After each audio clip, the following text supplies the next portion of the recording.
အားလုံးပဲမင်္ဂလာပါရှင်ကိုရီးယားရဲ့ထိပ်တန်းမင်းသားဆောင်းဂျွန်ကီကတော့သူ့ရဲ့ချစ်လာစွာသောဇနီးတဲ့ကစ်တီနဲ့အတူအများပြည်သူရှေ့မှာသူ့ရဲ့ဇနီးကိုပွဲထုတ်လာခဲ့တာပါသူတို့ဇနီးမောင်နှံရဲ့တဦးပေါ်တဦးဂယူးဆိုင်ပုံလေးတွေက K-drama ကားတွေကလိုပဲအရှမ်းကိုချုံမြင်နေပါတယ်ဒီတစ်ခါမှာတော့သူတို့နှစ်ယောက်ရဲ့အကြောင်းလေးတွေကိုဒီနေ့မှာတင်ဆက်ပေးသွားမှာမို့လို့အတူတူကြည့်လိုက်ကြအောင်ပါရှင်လက်တလုံးမှာတော့ဆောင်းဂျွန်ကီကသူ့ရဲ့ဇနီးတဲ့နဲ့အတူပွဲတစ်ခုကိုတက်ရောက်လာတာကိုတွေ့ရပါတယ်အရင်ကသူတို့ရဲ့ဆက်ဆံရေးကိုတိတ်တဆိတ်နဲ့ထားလေးရှိပေမဲ့အခုနောက်ပိုင်းမှာတော့ပြည်သက်တွေရှေ့မှာယုံကြည်မှုအပြည့်နဲ့တွဲဖက်ပြီးတော့ပွဲတက်လာခဲ့ကြတာပါကစ်တီရဲ့ရိုးရှင်းပြီးတင့်တယ်တဲ့ fashion နဲ့ဆောင်းဂျွန်ကီရဲ့ဇနီးတဲ့အပေါ်အမြဲတမ်းမျက်ခြေမပြတ်ဂယူးဆိုင်နေတတ်တဲ့အမူအရာတွေကပြည်သက်တွေရဲ့အာရုံကိုဖန်ဆခဲ့ပါတယ် My son, be like a lion. The lion will always stand proud for its beliefs and loved ones.People often mistake that a lion's strength is what makes it powerful, but its firmness comes from its loyalty, and its strength comes from its gentleness. 나의 아들아, 사자처럼 자라렴. 사자는 자신의 믿음과 사랑하는 이들을 위해서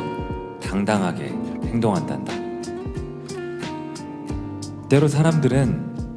사자의 힘이 사자를 강하게 만든다고 착각하곤 해. 그러나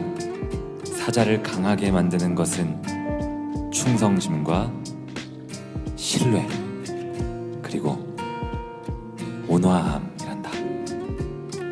ကစ်တီဟာဒီတိမ်မင်းသမီးဟောင်းတစ်ယောက်ဖြစ်ခဲ့တာကြောင့်သူ့ရဲ့တည်ငြိမ်တဲ့အလှတရားကဆောင်းဂျွန်ကီနဲ့အရန်ကိုလိုက်ဖက်ညီလာပါတယ်။တကယ်တော့ကစ်တီဟာစပိန်လူမျိုးမဟုတ်ပါဘူး။သူဟာဗြိတိန်၊အင်္ဂလန်နဲ့အီတလီကပြားမာလေးဖြစ်ပါတယ်။လူအများစုဟာကစ်တီကိုစပိန်မာလေးလို့ထင်နေကြပေမဲ့တကယ်တော့သူဟာဗြိတိန်အဖေနဲ့အီတလီအမေကနေမွေးဖွားလာတဲ့အင်္ဂလန်အီတလီကပြားမာလေးဖြစ်ပါတယ်။သူဟာအီတလီမှာအခြေချခဲ့တဲ့အတွက်အီတလီစကားကိုကျွမ်းကျင်စွာပြောနိုင်တာဖြစ်ပြီးတော့အဲ့ဒီအရေးချင်းကြောင့်ပဲဗင်ချန်ဆိုဇလန်တွဲမှာဆောင်းဂျွန်ကီရဲ့အီတလီစကားပြောဆရာမအဖြစ်ဖြစ်လာခဲ့တာပါ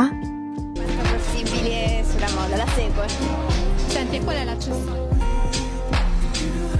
ဆောင်းဂျွန်ကီဟာသူ့ရဲ့မိသားစုအတွက်အမြဲတမ်းအချိန်ပေးလို့ရှိသလိုဇနီးတဲ့ရဲ့ယဉ်ကျေးမှုနဲ့နေထိုင်မှုပုံစံကိုလည်းအလေးထားဂရုစိုက်ပေးတဲ့ခင်မုန်းကောင်းတစ်ယောက်အဖြစ်သတင်းတွေမှာအမြဲဖော်ပြခံရလေးရှိပါတယ်။အခုလိုအတူတူပွဲတက်တဲ့ပုံရိပ်တွေထပ်ပေါ်လာပြီးတဲ့နောက်မှာတော့ဆောင်းဂျွန်ကီဟာအခုမှတကယ်ကိုပျော်ရွှင်တဲ့ဘဝကိုပိုင်ဆိုင်သွားတာပဲဆိုပြီးတော့သူ့ရဲ့ပရိသတ်တွေကဝမ်းသာအားရဆုတောင်းပေးနေကြပါတယ်။သူတို့နှစ်ယောက်ဟာအများကထင်ထားသလိုတငယ်ချင်းမိတ်ဆက်ပေးတာမျိုးမဟုတ်ဘဲနဲ့အလောက်ကနေတဆင့်တွေ့ဆုံခဲ့ကြတာပါ။ဆောင်းဂျွန်ကီက2021ခုနှစ်မှာနာမည်ကြီးခဲ့တဲ့ Vincenzo ဇလန်ကျွဲကိုရိုက်ကူးနေစဉ်မှာအီတလီစကားပြောကိုသင်ယူခဲ့ရပါတယ်။အဲ့ဒီအချိန်မှာကစ်တီကဆောင်းဂျွန်ကီကိုအီတလီစကားပြောသင်ပေးတဲ့ဆရာမအဖြစ်စတင်တွေ့ဆုံခဲ့ကြတာပါ။အီတလီစကားသင်ပေးနေရင်နဲ့တဦးပေါ်တဦးတန်ရောစင်ဖြစ်ခဲ့ကြပြီးအီတလီမှာရုပ်ရှင်သွားရိုက်တဲ့အချိန်မှာလည်းကစ်တီကအနီးကပ်ရှိနေပေးတာကြောင့်သူတို့ရဲ့အခြေအနေကပိုပြီးတော့ခိုင်မြဲသွားခဲ့တာပါ။အခုဆိုရင်သူတို့မှာချစ်စရာကောင်းတဲ့သားလေးတစ်ယောက်နဲ့သမီးတစ်ယောက်ကိုပိုင်ဆိုင်ထားပြီဖြစ်ပါတယ်2023ခုနှစ်ဇွန်လမှာကစ်တီရဲ့ဇာတိဖြစ်တဲ့အီတလီနိုင်ငံရောမမြို့မှာသားဦးလေးကိုမွေးဖွားခဲ့ပါတယ်ပြီးခဲ့တဲ့2024ခုနှစ်နိုဝင်ဘာလမှာပဲဒုတိယမြောက်ရှင်သွေးလေးသမီးလေးကိုထပ်ပြီးတော့မွေးဖွားခဲ့တာဖြစ်ပါတယ်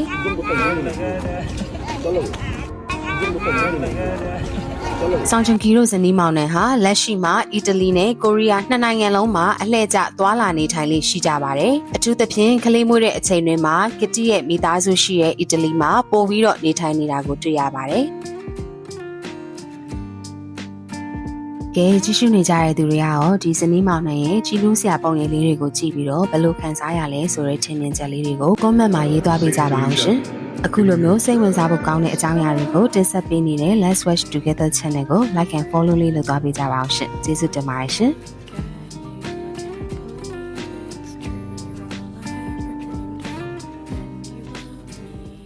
Let's watch together